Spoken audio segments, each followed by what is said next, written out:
не може да се продавате како прогресивен, напреден и модерен, а во исто време да ја поддржувате левица. Зошто го тврдам ова?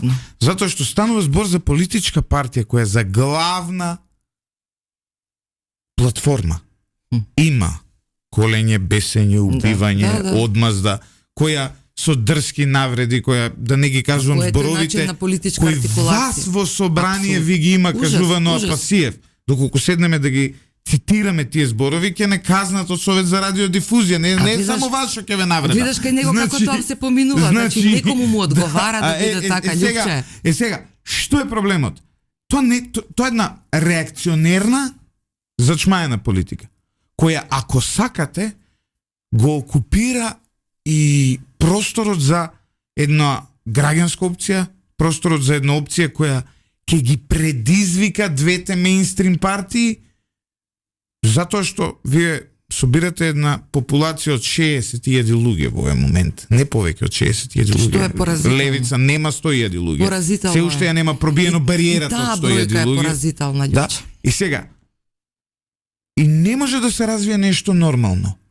И на се капак на тоа, вие имате освоено 0 градоначалници, имате освоено 0 совети во државата, мнозинство зборувам, излегувате и велите ние сме моралниот победник на овие избори.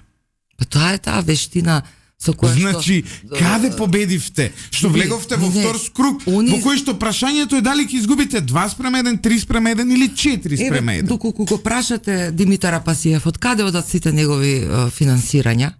Од државата во овој момент. Сигурно. Во овој момент $1.000.000 му има него даено државата во последните 3 години. Значи, но оно истече, напатен, во минатото. Еве сега ќе ти кажам нешто што нема да ви го кажат други така отворено. Тоа е гледан во Мериот пред неколку години. Понатамо, тоа е гледан исто така и во рамките на Мала Решица и, нели, како се нарекува, во скутот на лидерот на Дуја Али Ахмети. Тоа е гледан на повеќе места. Едно време пробуваше и во ВМРО ДПМН и беше приман од нашиот лидер, сегашниот премиер Христијан Мицкоски, во периодот кога се боревме за суштински прашања и кога виде дека не може неговите интриги и начинот на комуникација кој што он го води, нели, каде што он се представува како голем сиромав интелектуалец, малтене Жан-Жак Русо, да ти се расплаче душата,